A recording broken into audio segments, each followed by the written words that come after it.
Hello नमस्कार दोस्तों, स्वागत है आपका सिविल्स एजुकेशन में। ये टेस्ट नंबर 1 कर रहे हैं हम लोग यूपी पीसीएस प्री 2023 के लिए। देह आईएएस टेस्ट सीरीज का ये टेस्ट नंबर 1 है। इसके हम लोगों ने 100 क्वेश्चन कर लिए थे, आज 101 से करेंगे।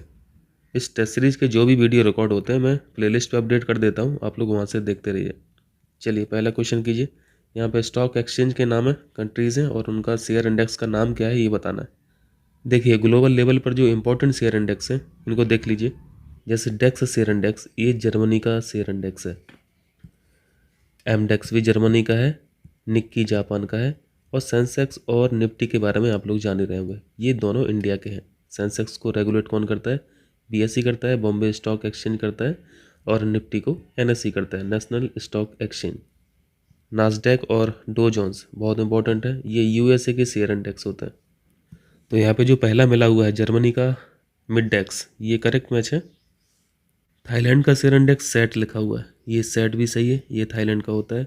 यूएसए का आपने अभी देखा नास्डेक होगा या फिर डो जोन्स होगा, तो ये जो टॉयक्स लिखा है ये तो गलत है। इंग्लिश वर्जन देखिए, यहाँ पे TAI और EX लिखा है, तो यहाँ से आप थाईलैंड लिंक कर सकते हो, ये थाईलैंड का शेयर इंडेक्स होता है, ठीक है। और इंग्लैंड का FTSE, इंग्लैंड का FTSE होता है, ठीक है, ध्यान रखें। तो यहाँ पे गलत बताना था, गलत तीसरा ऑप्शन हो गया यूएसए।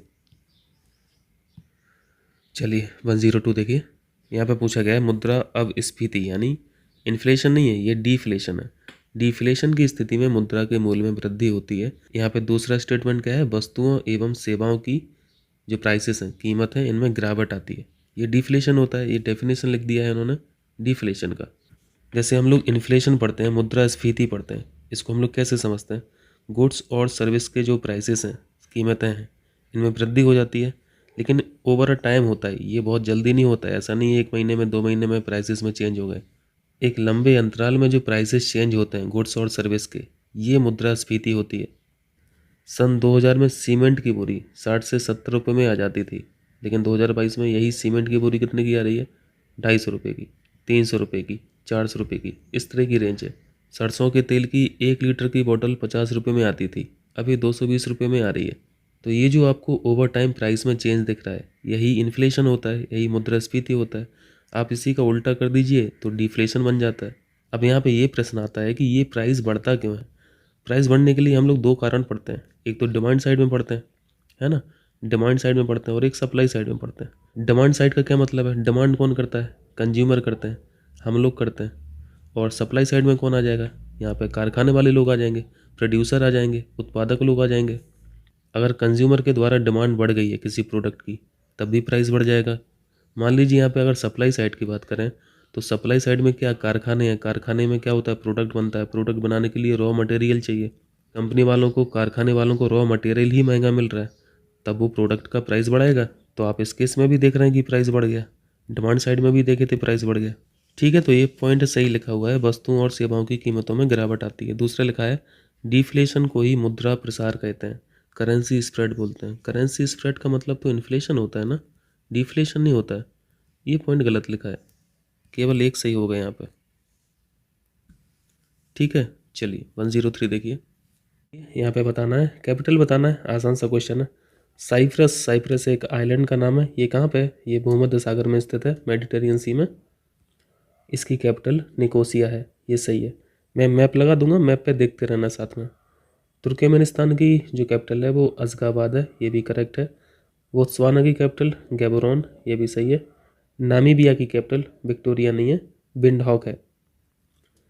विंडहॉक कई बार पढ़ते रहते हैं हम लोग, विंडहॉक। तो कौन सा गलत हो गया? डी ऑप्शन गलत हो गया, गलत बताना था ना। चलिए 104 देखिए, यहाँ पे बताना है बांग्लादेश के साथ सीमा साझा नहीं करता है कौन सा स्टेट? असम से ब्रह्मपुत्र नदी आ रही है, बांग्लादेश में गिर रही है, तो इसकी बॉर्डर तो शेयर होती होगी। ये नॉर्थ ईस्ट स्टेट है, नॉर्थ ईस्ट स्टेट में जो सबसे ईस्ट की तरफ स्टेट होंगे उनकी बॉर्डर शेयर नहीं होगी बांग्लादेश की। बांग्लादेश तो यहाँ पे है, तो यहाँ पे नागालैंड भी है और यहाँ पे मणिपुर भी है। नागालैंड को कट कर दीजिए और मणिपुर को कर दीजिए, मिजोरम सही हो जाएगा, त्रिपुरा सही हो जाएगा। 124 आंसर हो जाएगा, ठीक है। चलिए 124 में, तो 124 तो यहाँ पे ऑप्शन है नहीं। अच्छा यहाँ पे नहीं बताना था ना, तो क्या हो जाएगा? 3 और 5 हो जाएगा, बी ऑप्शन सही है। 105 देखिए, नेचुरल फार्मिंग को प्रमोट करने के लिए निम्नलिखित में से किसके द्वारा जीवा प्रोग्राम किसके द्वारा चलाया गया है? ये नाबार्ड के द्वारा चलाया गया है। स्थापना बताएंगे? स्थापना 1982, ये ऑप्शन सही है। इस पार्ट में ज़्यादातर करंट अफेयर्स के क्वेश्चंस हैं, तो जल्दी हो जाएगा, समय नहीं लगेगा। निम्नलिखित प्रमुख योजनाओं में से कौन सी एक कालक्रम के अनुसार सबसे बात की है? प्रधानमंत्री जन धन योजना, सबसे आसान तो यही लग रहा, 2014 में लॉन्च इसको किया गया था। उसके बाद फिर अगली साल 2015 में स्मार्ट सिटी मिशन को लॉन्च किया गया था।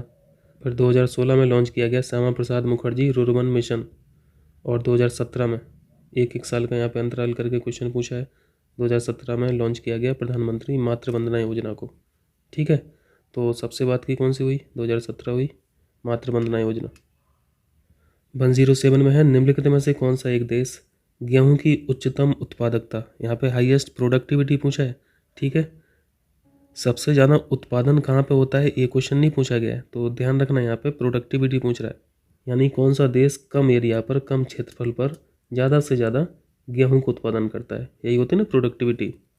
और यहाँ पे चाइना के बारे में दोनों चीज़ें कॉमन है, उत्पादकता भी यहाँ पे सबसे ज़्यादा है और सबसे ज़्यादा जो उत्पादन करता है व्हीट का वो भी चाइना है, यानी यहाँ पे लार्जेस्ट प्रोड्यूसर भी हो जाएगा, largest producer of wheat China. 108 देखिए, 108 में पूछा है स्वर्ण के भंडारण में विश्व में प्रथम स्थान चीन का है, ये सही लिखा है गलत लिखा है? गोल्ड रिजर्व जो है वो किस देश में सबसे ज़्यादा है? रिजर्व के मैटर में हम लोग पढ़ते हैं सबसे ज़्यादा ऑस्ट्रेलिया में है, चाइना में नहीं है, पहला गलत हो गया। दूसरा है गोल्ड के उत्पादन में प्रथम स्थान ऑस्ट्रेलिया का है, उत्पादन में चाइना का स्थान है, यहाँ पे दोनों फैक्ट उल्टे लिख दिए हैं। ठीक है, प्रोड्यूस सबसे ज़्यादा चाइना करता है और जिसकी ज़मीन पर सबसे ज़्यादा सोना है वो ऑस्ट्रेलिया है। तीसरा पॉइंट है विश्व में हीरे का सर्वाधिक उत्पादन, डायमंड का जो लार्जेस्ट प्रोड्यूसर है रसिया है, ये सही है, सही बताना था यहाँ पे, केवल 3 हो जाएगा। ठीक है, तीनों फैक्ट इंपॉर्टेंट है, ध्यान रखना। 109 में पूछा है तापीय विलोमता का क्या आशय है? टेम्परेचर इन्वर्जन से आप लोगों को यहाँ पे समझ में आ रहा होगा। जैसे नॉर्मल केस में क्या होता है, तापमान का हाइट के साथ क्या रिलेशन है, आप जैसे जैसे हाइट पे जाएंगे ऊपर जाएंगे तो टेम्परेचर जो है वो कम होता जाता है ना, यही पढ़ते हैं नॉर्मल केसेस में। लेकिन यहाँ पे इन्वर्जन के केस में क्या हो जाएगा, आप जैसे जैसे हाइट पे जाएंगे तो टेम्परेचर भी राइज करेगा, यानी टेम्परेचर डायरेक्टली प्रोपोर्शनल हो जाता है हाइट के। किस केस में? इन्वर्जन के केस में। और नॉर्मल केसेस में क्या होता है, टेम्परेचर इन्वर्सली प्रोपोर्शनल होता है हाइट के। चलिए 110 देखिए, यहाँ पे पूछा है कनात सिंचाई, कनात इरिगेशन जो है ये व्यवस्था कहाँ पे अपनाई जाती है? कनात सिंचाई का मतलब होता है कि जो माउंटेन्स का पानी होता है, पर्वतों पर जो पानी होता है, इस पानी को प्लेन्स पे लाना, मैदानी भागों में लाना। ठीक है, ये कनात सिंचाई है, ईरान में फॉलो किया जाता है इसे, ईरान में, यानी यहाँ पे मिडिल ईस्ट हो जाएगा, ये ऑप्शन सही है। ये इरिगेशन पर्पज के लिए करते हैं। कथन कारण का क्वेश्चन है, यहाँ पे देखिए उत्तर प्रदेश को बौद्ध धर्म का पालना कहा जाता है, ये सही है कि गलत है? ये बिल्कुल सही है, क्योंकि जो सन्यासी जीवन रहा है गौतम बुद्ध साहब का वो ज़्यादातर उत्तर प्रदेश में व्यतीत हुआ है, तो इस वजह से बौद्ध धर्म का पालना बोलते हैं, cradle of Buddhism Uttar Pradesh को बोला जाता है, ये सही है। और कारण में भी यही लिखा है, दोनों सही हैं, एक्सप्लेन भी कर रहा है।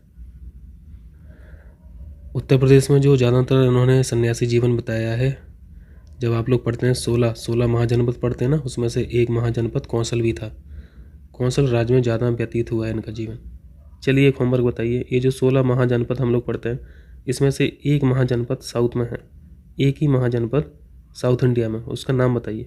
ठीक है, कमेंट करके नाम बताइए। देखिए 112 देखिए, 112 में पूछा है उत्तर प्रदेश का कौन सा जिला गोखर पहाड़ पर चट्टानों को काटकर निर्मित 24 तीर्थंकरों की प्रतिमाओं हेतु विख्यात है? इंपॉर्टेंट क्वेश्चन है, महोबा के बारे में जाना जाता है।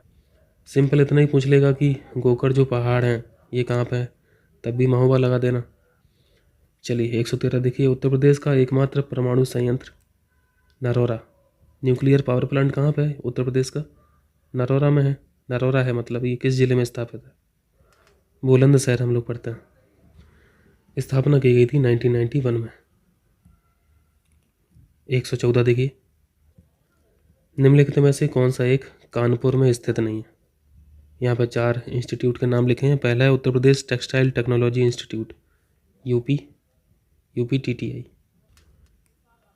इसको हिंदी में उपत्ति के नाम से भी जाना जाता है, उपत्ति के नाम से फेमस भी है। इंजीनियरिंग होता है यहाँ पे, बीटेक ईटेक होता है। दूसरा है गवर्नमेंट लेदर इंस्टीट्यूट, बिल्कुल करेक्ट है। ये इंपॉर्टेंट फैक्ट है, ध्यान रखना। गवर्नमेंट लेदर इंस्टीट्यूट जो है राजकीय चर्म संस्थान, ये कानपुर में भी है और आगरा में भी है। चौथे में लिखा है उत्तर प्रदेश लघु उद्योग निगम लिमिटेड, ये भी कानपुर में है। और जो सी ऑप्शन में नागरिक उड्डयन प्रशिक्षण केंद्र, सिविल एविएशन ट्रेनिंग सेंटर, ये तो प्रयागराज में है ना, ये प्रयागराज में है, तो गलत हो जाएगा, यही गलत हो जाएगा जो कानपुर में नहीं है। चलिए 115 देखिए, निम्नलिखित में से कौन कृषि वित्त का गैर संस्थागत स्रोत नहीं है। इंस्टीट्यूशनल सोर्स का मतलब है सरकारी समितियाँ हुई, कमर्शियल बैंक्स हुए, रूरल बैंक भी हुए, सरकार हुई, ये इंस्टीट्यूशनल सोर्स हो गए। और नॉन इंस्टीट्यूशनल सोर्स ये सब क्या है, और पैसा कहाँ से लेते हैं किसान लोग उधार, साहूकार से ले लेते हैं, महाजनों से ले लेते हैं, जो बिजनेसमैन है उनसे ले लेते हैं, गाँव में जो प्रधान है उससे ले लेते हैं, गाँव का जो बड़का जमींदार है उससे ले लेते हैं, आड़तीय हुए, है ना। तो ये सब गैर संस्थागत स्रोत हैं, लेकिन यहाँ पे नहीं पूछा है, तो नहीं में क्या हो जाएगा, डी हो जाएगा, क्योंकि ये तो इंस्टीट्यूशनल सोर्स होता है, संस्थागत स्रोत होता है। चलिए 116 में है उत्तर प्रदेश के निम्नलिखित जिलों में से कौन सा एक नगरीय जनसंख्या की दृष्टि से न्यूनतम है। अर्बन पॉपुलेशन कहाँ पे सबसे कम है। जब एग्ज़ाम नज़दीक आएगा तो सेंसस पे 2-3 वीडियो कर लेंगे, ठीक है, तो सारे फैक्ट क्लियर हो जाएंगे, रिवाइज हो जाएंगे। श्रावस्ती में सबसे कम अर्बन पॉपुलेशन है, ये सही है। आगे चलिए 117, देश में कुल नगरीय जनसंख्या में उत्तर प्रदेश का योगदान लगभग 12% है। इस फैक्ट को तो हम लोग कई बार पढ़ भी चुके हैं, ये बिल्कुल सही है। और सबसे ज़्यादा अर्बन पॉपुलेशन कहाँ पे है, सबसे ज़्यादा अर्बन पॉपुलेशन ये हम लोग महाराष्ट्र पढ़ते हैं, महाराष्ट्र पहले स्थान पर है और यूपी जो है उत्तर प्रदेश का स्थान दूसरे स्थान पर है। जबकि यहाँ पे दूसरे पॉइंट में लिख रहा है सेंसस के अनुसार, 2011 के सेंसस के अनुसार नगरीय जनसंख्या में यूपी का प्रथम स्थान है, तो ये गलत हो गया, दूसरा स्थान है, दूसरा गलत है, केवल एक सही हो जाएगा। 118 देखिए, यहाँ पे तीनों इंस्टीट्यूट इंपॉर्टेंट हैं। पहला है भातखंडे संगीत महाविद्यालय, उत्तर प्रदेश में संगीत शिक्षा के लिए स्थापित पहला महाविद्यालय था, ये बिल्कुल करेक्ट है। दूसरा है राजकीय ललित कला अकादमी, लखनऊ में स्थित है, ये लखनऊ याद रखना। और पंडित दीनदयाल पशु चिकित्सा विज्ञान विश्वविद्यालय, ये कहाँ पे, ये मथुरा में पढ़ते रहते हैं हम लोग, ये मथुरा में है, गोरखपुर में नहीं, ये गलत है, ठीक है, सी ऑप्शन सही हो जाएगा। 119 में बिजनौर जिले में निवास करने वाली निम्नलिखित में से कौन सी जनजाति इस्लाम धर्म का अनुसरण करती है। अगेन इंपॉर्टेंट क्वेश्चन है। इस ट्राइब का नाम है माहीगीर, माहीगीर। इस ट्राइब का नाम लिख के यहाँ पे ज़िले का नाम भी पूछा जा सकता है, तो ध्यान रखना ये बिजनौर में निवास करती है। चलिए नेक्स्ट कीजिए। यहाँ पे मेला से आयोजन स्थल मैच कराना है, ध्रुपद मेला वाराणसी में आयोजित होता है, सही है। पशु मेला ये हम लोग पढ़ते रहते हैं, कैटल फेयर बटेश्वर कहाँ पे है, आगरा के पास। और ये सोरो मेला ये एटा कासगंज, यहाँ पे तीनों सही हैं, देख लेना थोड़ा ध्यान से, इम्पॉर्टेंट है। ये सोरो मेला जो है एटा, सोरोन। 121 में पूछा है पाल्मा रेशियो किससे संबंधित है। पाल्मा रेशियो इनकम डिस्पैरिटी के मेजरमेंट के लिए यूज किया जाता है, इनकम डिस्पैरिटी बोल लीजिए या फिर इनकम इनइक्वालिटी मेजरमेंट के लिए इसका यूज किया जाता है, बी ऑप्शन सही है। चलिए 122 में निम्नलिखित राज्यों के युग्मों में से किस एक में सर्वाधिक एवं न्यूनतम अनुसूचित जाति यानी एससी शेड्यूल कास्ट जनसंख्या निवास करती है। सबसे ज़्यादा कहाँ पे है, सबसे ज़्यादा यूपी में पढ़ते हैं और सबसे कम मिजोरम में पढ़ते हैं, सी ऑप्शन यहाँ पे सही है। 123 देखिए, वाराणसी स्थित वर्तमान विश्वनाथ मंदिर का निर्माण किसने कराया था। जस्ट फैक्ट है, याद रख लेना, रानी अहिल्याबाई ने। चलिए 124 सतत व स्थायी विकास किस प्रकार की अवधारणा से संबंध रखता है। सस्टेनेबल एंड परमानेंट डेवलपमेंट, ये कॉन्सेप्ट होता है नव नियतिवादी अवधारणा यानी नियो डिटर्मिनिज्म कॉन्सेप्ट। इसका क्या मतलब होता है, इसका मतलब होता है कि मतलब इस विचारधारा के अनुसार मनुष्य को प्रकृति के जो रूल्स एंड नियम हैं उनको फॉलो करना ही पड़ता है। अगर आप नेचर के रूल्स के खिलाफ जाएंगे तो आप सस्टेनेबल और परमानेंट डेवलपमेंट, इससे दूर रह जाएंगे। आपको डेवलपमेंट और इन्वायरमेंट में यहाँ पे एडजस्टमेंट लेके काम करना पड़ेगा, बैलेंस बनाना ही पड़ेगा, ठीक है। 125 क्या है? उत्तर प्रदेश में औद्योगिक इकाइयों से संबंधित ऑनलाइन सुविधा एक छत के नीचे प्रदान करने हेतु सिंगल विंडो क्लियरेंस विभाग की स्थापना की गई थी। ये इसकी घोषणा किस बजट में की है, ये पूछा है question. Single window clearance department 2018-19 के बजट में घोषणा की गई थी। ये तो सब रटने वाले क्वेश्चन है, क्या कर सकते हैं, याद कीजिए। 126 में दिसंबर 2021 में निम्नलिखित में से किस देश ने न्यू डेवलपमेंट बैंक के चौथे सदस्य के रूप में मेंबरशिप ली? न्यू डेवलपमेंट बैंक NDB दिसंबर 2021 में जो ऐड हुआ है वो इजिप्ट हुआ है। इसके बाद अगर कुछ फर्दर डेवलपमेंट है तो आप लोग बताना कमेंट करके, ठीक है। इसका हेडक्वार्टर संघाई में है, हेडक्वार्टर संघाई, चाइना। 127 निम्नलिखित में से किस एक राज्य में प्रधानमंत्री नरेंद्र मोदी द्वारा रेणुकाजी बांध परियोजना, ये प्रोजेक्ट इंपॉर्टेंट होते हैं, रेणुकाजी बांध परियोजना की नींव रखी गई? आसान है बट हिमाचल प्रदेश। 128 हाल ही में घोषित 68वें राष्ट्रीय फिल्म पुरस्कार के संबंध में बताइए, कौन सा सम्मिलित नहीं है? बेस्ट एक्टर का जो अवार्ड मिला वो धनुष को नहीं मिला, ये किसको मिला? अजय देवगन और सूर्या कंबाइंडली मिला है, अजय देवगन और सूर्या। पहला गलत है। दूसरा है बेस्ट एक्ट्रेस जो है अपर्णा बाला मुरली, ये सही है। सर्वश्रेष्ठ हिंदी फिल्म तुलसीदास जूनियर, सही है, इसको पढ़ने की ज़रूरत नहीं है, गलत बताना था ना, ये ऑप्शन सही हो जाएगा। 129 में हेनले पासपोर्ट इंडेक्स के बारे में पूछा गया है, इंपॉर्टेंट क्वेश्चन है, इससे हमेशा क्वेश्चन पूछा जाता है, अक्सर पूछा जाता है। यहाँ पे सारे फैक्ट इंपॉर्टेंट हैं, देखना। इस इंडेक्स में जापान शीर्ष स्थान पर है, जापान का ही स्थान हमेशा रहता है, ये बिल्कुल करेक्ट है। इस इंडेक्स में अंतिम स्थान यमन का है, ये भी आपको याद रखना है। और भारत मौरितानिया और तजिकिस्तान के साथ संयुक्त रूप से 87वें स्थान पर है। यहाँ पे इंडिया की रैंकिंग आपको ध्यान रखना है, 87। यहाँ पे संयुक्त रूप से भी पूछा जा सकता है, भारत को लेके अलग से क्वेश्चन बनाया जा सकता है, तो मौरितानिया और तजिकिस्तान इन तीनों को साथ में मिला है 87। और यहाँ पे आपने 4 फैक्ट भी सीख लिए हेनले के बारे में। 130 देखिए, SCO संघाई सहयोग संगठन, SCO मेंबर कितने हैं टोटल? 8 हैं या फिर 10 हैं? वेरीफाई करके बताना कमेंट करके। SCO द्वारा हाल ही में निम्नलिखित में से किस एक भारतीय शहर को वर्ष 2022-23 के लिए अपनी प्रथम सांस्कृतिक एवं पर्यटन राजधानी के रूप में घोषित किया गया? इन सबको हमने करंट अफेयर्स में पढ़ा है, वाराणसी करेक्ट आंसर है। 131 PM नरेंद्र मोदी द्वारा हाल ही में भारत के किस राज्य में देश के पहले सामुदायिक रेडियो स्टेशन दूधवाड़ी, इसको तो हम लोग UPPCS देगी टेस्ट सीरीज में किए थे, है ना, गुजरात करेक्ट आंसर है।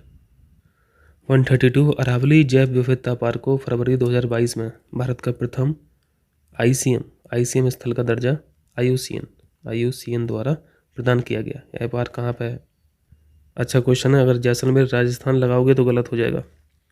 ये जो अरावली जैव बायोडाइवर्सिटी पार्क है ये गुरुग्राम में है, हरियाणा में। चलिए एक होमवर्क बताइए, टोटल रामसर साइट्स कितनी हैं इंडिया में? रामसर साइट्स कमेंट करके बताइए। 133 मई 2022 में टेड्रोस अधनोम ग्रेवियस, इनको तो जान ही रहे होंगे, कोरोना के टाइम पे बड़ा डराया है इसने, है ना, सारी बातें नेगेटिव ही बोलता था, वैसे डरे हुए थे लोग, ऊपर से ये भी डरा देता था अपनी स्पीच में। WHO के महान निदेशक चुने गए, इस संबंध में निम्न कथनों पर विचार करें। और ये कहाँ से बिलोंग करते हैं? इथियोपिया के। पहला पॉइंट है वे दक्षिण अफ्रीका यानी साउथ अफ्रीका के पूर्व स्वास्थ्य एवं विदेश मामलों के मंत्री हैं। दक्षिण अफ्रीका नहीं है ना, इथियोपिया हो जाएगा, पहला गलत है। दूसरा है वे इस संगठन के अध्यक्ष बनने वाले पहले अफ्रीकी हैं, ये करेक्ट है, तो बी ऑप्शन सही है। 134 में पूछा है यहाँ पे the economist intelligence unit important संस्था होती है, इकोनॉमिक इंटेलिजेंस यूनिट। हेडक्वार्टर कहाँ पे है? UK में हेडक्वार्टर पूछा जाता है। इकोनॉमिक इंटेलिजेंस यूनिट द्वारा हाल ही में जारी वर्ष 2022 के लिए विश्व के सबसे रहने योग्य शहरों की सूची में प्रथम स्थान किसको मिला? यहाँ पे सबसे अच्छा जो शहर है रहने योग्य वो है वियना की रैंक फर्स्ट है, और जो सबसे ख़राब है रहने के मामले में वो है तेहरान, ईरान का शहर है। ये 2 फैक्ट याद रखना। 135 देखिए, एक्सरसाइज का नाम है वज्र प्रहार, इसके बारे में बताइए। वज्र प्रहार इंडिया और यूएसए, करेक्ट है। पहला फैक्ट तो यही हो गया। दूसरा है यह एक्सरसाइज बकलो हिमाचल प्रदेश में संपन्न हुई। दोनों सही है यहाँ पे, ठीक है, दोनों सही हैं। ये India US special force joint training exercise होती है। 136 है 3 दिवसीय अंतर्राष्ट्रीय साहित्यिक उत्सव उन्मेष, इस उत्सव का नाम है उन्मेष। इसका आयोजन हाल ही में कहाँ पे किया गया? आयोजन हुआ है शिमला में, हिमाचल प्रदेश में। ये लिटरेरी फेस्टिवल है, ये भी ध्यान रखना, ठीक है, लिटरेरी फेस्टिवल यानी साहित्यिक उत्सव है। 137 है हाल ही में पीएम मोदी द्वारा भारत के निम्नलिखित में से किस एक शहर में अटल ब्रिज का उद्घाटन किया? करंट अफेयर्स में हम लोग पढ़े हैं, पीडीएफ में भी आपको प्रोवाइड कराया गया था। अहमदाबाद करेक्ट आंसर है। किस नदी पर बना है? साबरमती पे, साबरमती नदी। चलिए 138 यहाँ पे किन्हें हाल ही में रक्षा अनुसंधान एवं विकास संगठन यानी डीआरडीओ के नए अध्यक्ष के रूप में नियुक्त किया गया? Sameer B Kamath, Sameer B Kamath. इनसे पहले जो थे वो सतीश रेड्डी थे, ठीक है, इनको रिप्लेस किया है कामत साहब ने। 139 है शरणार्थियों की समस्याओं की दिशा में कार्य करने हेतु निम्नलिखित में से किस एक को हाल ही में यूनेस्को शांति पुरस्कार 2022 से सम्मानित किया गया? Super important question. यूनेस्को शांति पुरस्कार, यूनेस्को पीस प्राइज 2022 मिला है एंजेला मर्केल को। चलिए 140 देखिए, यहाँ पे पूछा गया है मिशन अमृत सरोवर के बारे में। मिशन अमृत सरोवर, इस मिशन के अनुसार हर एक ज़िले की 75 वाटर बॉडीज़ को चुना जाएगा। फिर इन्हीं बॉडीज़ का डेवलपमेंट करना है, रेजुविनेशन करना है, विकास किया जाएगा और कायाकल्प किया जाएगा। यहाँ पे है प्रधानमंत्री नरेंद्र मोदी द्वारा इस अभियान का शुभारंभ 24 अप्रैल 2022 को किया गया। ये सही है, 2022 याद रखना, 2022 याद रखना। और ये इम्पोर्टेंट है, ये ज़्यादा इम्पोर्टेंट है, पटवई रामपुर, रामपुर याद रखें, पटवई याद रखें में भारत के पहले अमृत सरोवर का उद्घाटन किया। ये बहुत इंपॉर्टेंट क्वेश्चन है, सी ऑप्शन सही है यहाँ पे। चलिए 141 हाल ही में department of science and technology द्वारा प्रथम नाइट स्काई अभ्यारण्य, again important question, first night sky अभ्यारण्य सेंचुरी कहाँ स्थापित करने का निर्णय लिया गया? लद्दाख में, ठीक है, लद्दाख में। 142 इंग्लैंड के लीसेस्टर स्थित क्रिकेट ग्राउंड का नाम हाल ही में किस एक पूर्व भारतीय क्रिकेटर के नाम पर रखा गया? और इस ग्राउंड का भी नाम याद रखना है, Leicester cricket ground, Sunil Gavaskar साहब के नाम पर होगा ये। चलिए 143 जुलाई 2022 में अंतर्राष्ट्रीय क्रिकेट परिषद आईसीसी की वार्षिक बैठक के दौरान आईसीसी ने 3 देशों को एसोसिएट सदस्य का दर्जा प्रदान किया। निम्नलिखित में से कौन सा एक देश इसमें सम्मिलित नहीं है? जो ये 3 देश हैं पहले तो इन्हीं को जान लीजिए। पहला है आइवरी कोस्ट, कंबोडिया और उज्बेकिस्तान। इनको थोड़ा रिकॉल कर लेना, एक बार में याद होगा नहीं। जो सम्मिलित नहीं है वो है कजाकिस्तान, डी ऑप्शन सही है, ठीक है, डी ऑप्शन सही है। 144 है जून 2022 में G7 राष्ट्रों का 48वां शिखर सम्मेलन 2022 कहाँ संपन्न हुआ? सिलास अल्माऊ, सिलास अल्माऊ जर्मनी, ठीक है। और G20 बताएंगे, G20 2023 कहाँ पे हो रहा है? दिल्ली में, इंडिया। चलिए 145 कीजिए। ये रिपोर्ट बहुत इंपॉर्टेंट होती है, global gender gap report, global gender gap, GGR report बोलते हैं इसे। इसको रिलीज कौन करता है? वर्ल्ड इकोनॉमिक फोरम करता है, ये सही लिखा है पहला। विश्व आर्थिक मंच के द्वारा इसको रिलीज किया जाता है, जारी किया जाता है, पहला सही है। इस इंडेक्स में आइसलैंड को शीर्ष स्थान मिला है, दूसरा फैक्ट आपको ध्यान रखना है, ये भी करेक्ट है। और इस सूचकांक में भारत की पोजीशन जो है वो 135, ये सबसे ज़्यादा इंपॉर्टेंट फैक्ट है। 135वां स्थान है 2022 की GGR रिपोर्ट में, तीनों सही हैं यहाँ पे। 146 हाल ही में स्वयं का इंटरनेट सेवा करने वाला भारत का प्रथम एवं एकमात्र राज्य। यहाँ पे सारे क्वेश्चन करंट अफेयर्स के बहुत अच्छे इन्होंने डिज़ाइन किए हैं, जीएस वर्ल्ड ने यहाँ पे क्वेश्चन बहुत अच्छे दिए। ओन इंटरनेट सर्विस रहेगी किसकी? केरल की। नेक्स्ट कीजिए, केंद्रीय सामाजिक न्याय एवं अधिकारिता मंत्रालय द्वारा लक्षित क्षेत्रों के हाई स्कूल में पढ़ने वाले छात्रों के लिए किस एक योजना की शुरुआत हाल ही में की गई है? इस इनिशिएटिव का नाम है, इस योजना का नाम है श्रेष्ठ। श्रेष्ठ करके पूछा जा सकता है कि ये किससे संबंधित है, तो ध्यान रखना हाई स्कूल में पढ़ने वाले छात्रों के लिए है। और ये छात्र रहेंगे कौन? शेड्यूल कास्ट के रहेंगे, तो ये भी ध्यान रखना है, सभी के लिए नहीं है। 148 देखिए, निम्नलिखित में से कौन सी भारत की प्रथम नेजल यानी नाक से दी जाने वाली जो वैक्सीन है, कोविड वैक्सीन, इसका नाम क्या है? इसका नाम है BBB154। बाकी इंट्रानेजल तो सब में लिखा है, तो ये कोड याद रखना है 154, ये ऑप्शन सही है। 149 देखिए, यहाँ पे फोक आर्ट, परफॉर्मिंग आर्ट और क्षेत्रीय व्यंजनों और वीरता पुरस्कार विजेताओं को बढ़ावा देने के उद्देश्य से किस राज्य सरकार द्वारा एक सामुदायिक रेडियो चैनल रेडियो जयघोष का शुभारंभ किया? रेडियो जयघोष उत्तर प्रदेश सरकार ने किया है इसको शुभारंभ, ये सही है। यूपी से है तो ध्यान रखना। चलिए लास्ट क्वेश्चन देखिए, लास्ट क्वेश्चन है, यहाँ पे पूछा है विज्ञान और प्रौद्योगिकी मंत्रालय के निर्देशन में संचालित भारत के प्रथम लेवेंडर महोत्सव। याद आ रही है करंट अफेयर्स की PDF, बहुत अच्छा कंटेंट मैंने आपको बना के दिया था इसके बारे में। ये लेवेंडर है क्या? ये फूल है, ये पुष्प है, फ्लावर है, जो बहुत सुगंधित होता है। खेती कहाँ पे होती है? जम्मू कश्मीर में। इसका आयोजन किस केंद्र शासित प्रदेश में किया गया? तो J&K हो जाएगा, जम्मू कश्मीर। ठीक है, तो यहाँ पे टेस्ट नंबर 1 हम लोगों का ख़त्म हो गया, ध्येय IAS का UPPCS प्री 2023 के लिए। मिलते हैं फिर अगले टेस्ट के साथ, बहुत बहुत शुक्रिया। साथ में इसके पैरेलल में UPPCS RO की भी चल रही है, उसको ही आप लोग देखते रहें, बहुत हेल्प करेगा यार। ठीक, चलिए चलते हैं।